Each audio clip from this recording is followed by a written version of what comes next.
I was sitting on an airplane in June of 2006 traveling from Memphis to Iowa when I decided to start writing a letter to my wife, Melinda.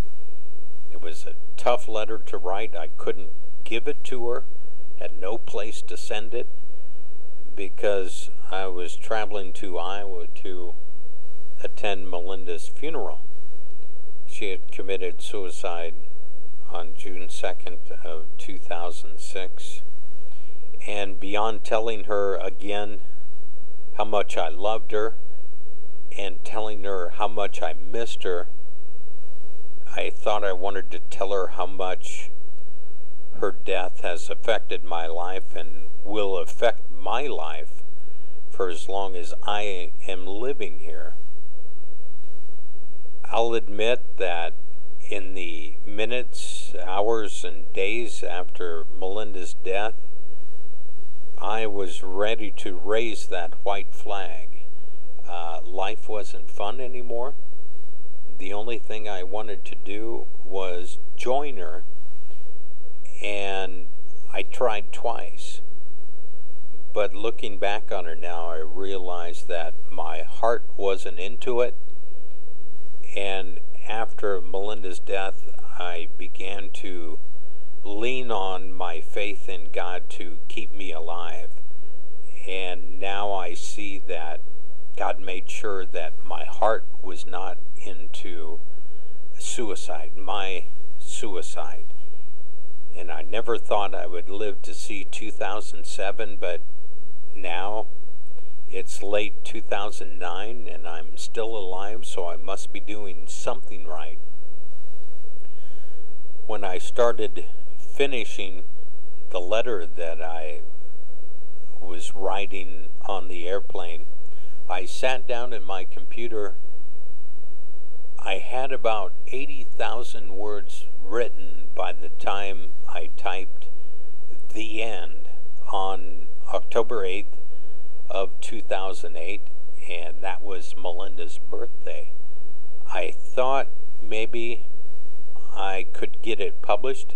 I sought an agent. I now have an agent, and he's working on selling the manuscript to a publisher. It's not published yet, but I am confident it will be soon. Cross my fingers and knock on wood. But A Tear-Stained Letter is, yes, a tragic story, but it's also a story of spiritual and physical redemption. When Melinda was alive, I was in a wheelchair because I have multiple sclerosis.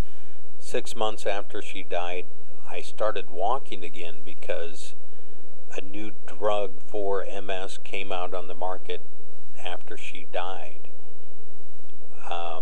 A lot of people, or a few people, said, "Oh, you must have been jumping for joy when you started walking." And I kind of cringe and say, not really. It was bittersweet. Yes, I was happy that I was walking, very much so, but bittersweet in the fact that Melinda was no longer here to enjoy my newfound freedom with me.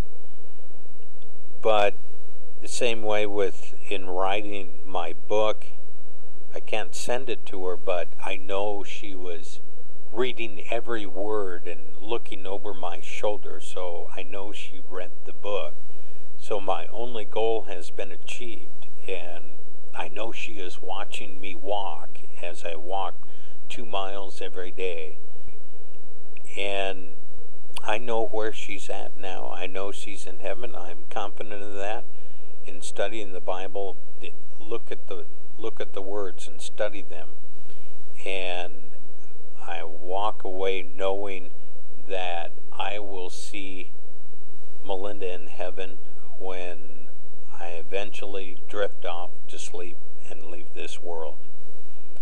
If you would like to read A Tear-Stained Letter, send me an email, vern@beachy.com, and I'll send you a copy of the manuscript.